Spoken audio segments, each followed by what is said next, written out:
पहली बार national geographic की team एक रिमोट आइलैंड पर डॉक्यूमेंट्री बनाने जा रही थी, जहां से कोई भी जिंदा वापस लौटकर नहीं आता। जब वे लोग समुद्र के करीब पहुंचे तो आइलैंड के जंगल में कुछ अजीबोगरीब नंगे तड़ंगे लोग दिखे और उन्होंने नेशनल ज्योग्राफिक की शिप पर तीरों की बारिश कटा ली। इस हमले में डायरेक्टर की टांग जख्मी हो गई और वह उल्टे पांव वापस भागने पर मजबूर हो गए। ये आइलैंड कौन सा है और इतनी टेक्नोलॉजी के बावजूद भी आज तक हम इंसान यहाँ क्यों नहीं जा पाते, आइए जानते हैं।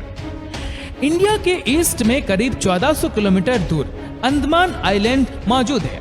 ये इंडियन टेरिटरी का ही हिस्सा है, जहां पर कई छोटे बड़े गांव मौजूद है। नेट पर देखा जाए तो अंडमान आइलैंड में सबसे ज्यादा आबादी वाला शहर पोर्ट ब्लेयर नजर आता है, जहां पर एयरपोर्ट भी मौजूद है। ये एयरपोर्ट ही है जो अंडमान आइलैंड्स को पूरी दुनिया से कनेक्ट करने में बहुत इंपॉर्टेंट पार्ट प्ले करता है। रोजाना दुनिया भर के जहाज यहाँ लैंड करते हैं, लेकिन हैरत की बात यह है कि इतनी चहल पहल वाले शहर से सिर्फ 50 किलोमीटर दूर एक ऐसा आइलैंड है जहां इंसानों की वह सिविलाइजेशन बसती है जिन्होंने अपनी अलग दुनिया बसा रखी है। नॉर्थ सेंटिनल आइलैंड के नाम से पहचाना जाने वाला ये आइलैंड सिर्फ 50 स्क्वायर किलोमीटर बड़ा है, जिसको पूरी तरह से घने जंगलों ने छिपा रखा है। यही वजह है कि ना ही सैटेलाइट और ना ही किसी ड्रोन से इसके अंदर देखा जा सकता है इस आइलैंड पर कौन सा कबीला रहता है और इसके अंदर ऐसा क्या राज छिपा है, ये आज तक कोई नहीं जान पाया। हिस्ट्री में कई बार यहाँ जाने की कोशिश की जा चुकी है, लेकिन ये कबीला किसी भी आउटसाइडर को किसी सूरत बर्दाश्त नहीं करता। ये लोग तैस में आ जाते हैं, तीर बरसाते हैं और जान लेना तो इनके लिए कोई मायने ही नहीं रखता। ऐसा माना जाता है कि इन्होंने दुनिया के अंदर दुनिया बसा रखी है, जहां ये हजारों सालों में रहते आए हैं। पोर्ट ब्लेयर की मॉडर्न सिटी से सिर्फ 50 किलोमीटर दूर इस आइलैंड पर आज भी शायद स्टोन एज चल रही है। लेकिन आखिर ऐसा क्यों है? ये लोग बाहर की दुनिया से कोई ताल्लुक क्यों रखना नहीं चाहते? ये सब समझने के लिए हमें नॉर्थ सेंटिनल आइलैंड के इतिहास में झांकना पड़ेगा। सदियों से ये माना जा रहा है कि नॉर्थ सेंटिनल आइलैंड पर रहने वाला कबीला ह्यूमन सिविलाइजेशन का वह गिरोह है जो हमसे किसी दौर में बिछड़ गया था। 26,000 साल पहले समंदर का लेवल बहुत कम हुआ करता था, तभी ये आइलैंड नहीं बल्कि एशियन कॉन्टिनेंट का हिस्सा हुआ करता था। ग्लोबल वार्मिंग की वजह से समुद्रों का लेवल बढ़ता गया और तभी अंडमान और नॉर्थ सेंटिनल का ताल्लुक हमारी दुनिया से खत्म हो गया और वो एक आइलैंड बनकर रह गई। इसके बाद दुनिया एक के बाद एक तरक्की करती गई, लेकिन इन आइलैंड्स पर रहने वाले लोगों के लिए यही इनकी दुनिया थी। हमें तो इनकी दुनिया के बारे में तब मालूम पड़ा जब साल 1789 में एक British ship and main islands पर आ पहुंची, लेकिन उन्होंने नॉर्थ सेंटिनल आइलैंड को विजिट नहीं किया क्योंकि ये एक छोटा सा आइलैंड है और शायद उनकी नजर में इसकी कोई स्ट्रेटेजिक वैल्यू नहीं थी।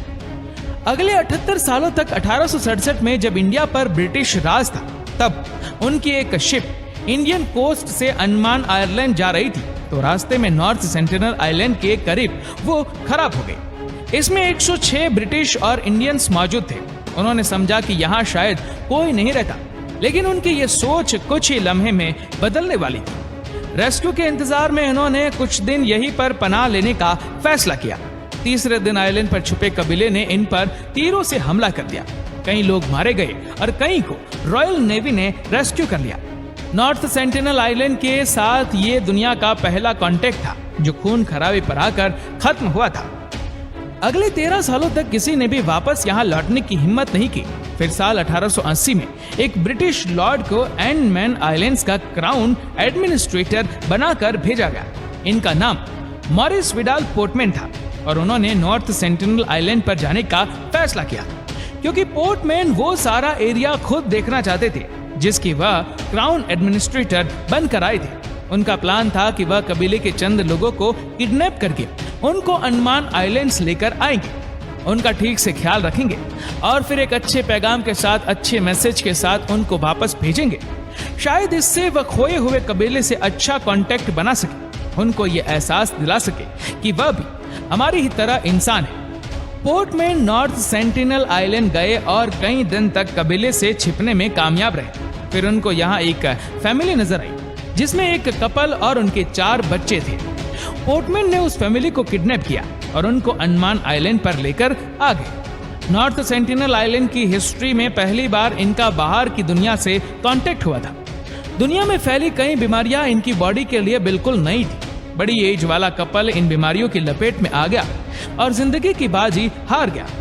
क्राउन एडमिनिस्ट्रेटर पोर्टमैन को बड़ा अफसोस हुआ क्योंकि उसको अपना प्लान फेल होता दिखाई दे रहा था। उन्होंने चारों बच्चों को गिफ्ट दिए और उनको वापस नॉर्थ सेंटिनल आइलैंड भेज दिया। पोर्टमैन ने अपनी डायरी में लिखा कि हमारा मिशन फेल हो गया है।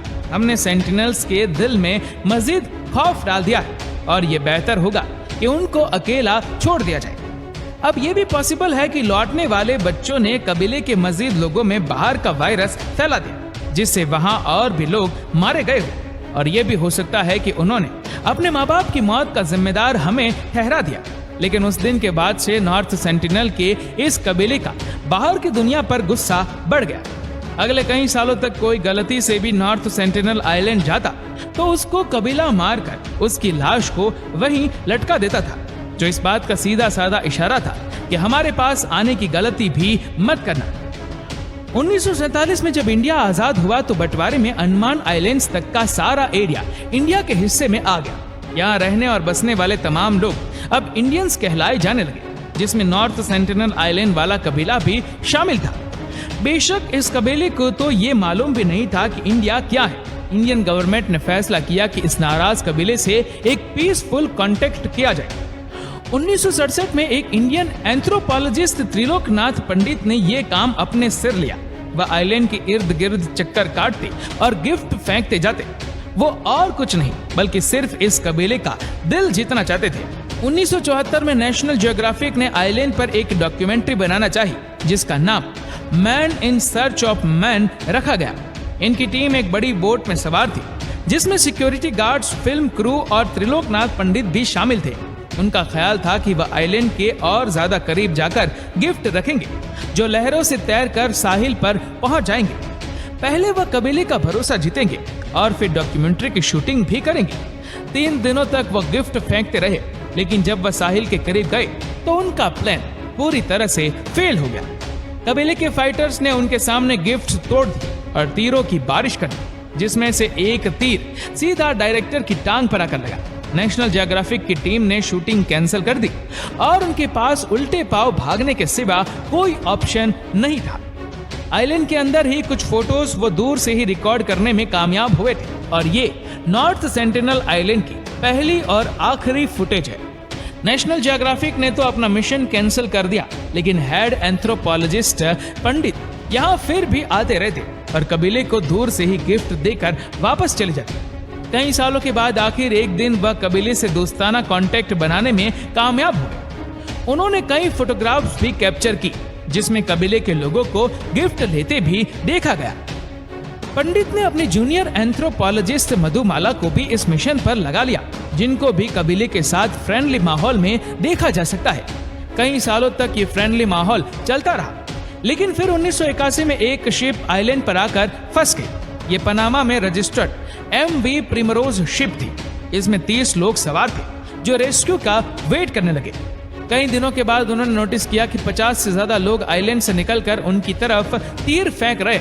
उन्होंने अपनी कंपनी से इमरजेंसी कांटेक्ट किया और हेलीकॉप्टर की मदद से उनको वहां से एयरलिफ्ट कर लिया। उनकी शिप आज भी नॉर्थ सेंटिनल आइलैंड के समुद्र पर मौजूद है, जिसको गूगल अर्थ पर देखा जा सकता है। एक बात तो क्लियर है कि किसी भी रीजन की वजह से नॉर्थ सेंटिनल आइलैंड के लोग अगर किसी पर रहम दिल रहे तो वो है त्रिलोकनाथ पंडित और उनकी जूनियर मधुबाला। लेकिन जब पंडित रिटायर हुए तो इंडियन गवर्नमेंट सेंटिनल आइलैंड के तमाम फ्यूचर रिजल्ट कैंसिल कर दिए और आइलैंड को सील कर दिया गया। तब से लेकर इंडियन नेवी के शिप्स इसके आसपास पेट्रोलिंग करती है। किसी को भी किसी भी वजह से यहाँ जाने की परमिशन नहीं है। लेकिन बात यहाँ खत्म नहीं हुई। 2006 में 2 मछेरे गलती से इस आइलैंड पर जा पहुंचे। उस एरिया में जो दूसरे मछेरे फिशिंग कर रहे थे, उन्होंने देखा कि कबीले के चंद लोगों ने दोनों मछेरों को उनकी आंखों के सामने मार डाला और उनकी बॉडीज को बीच के किनारे लटका दिया।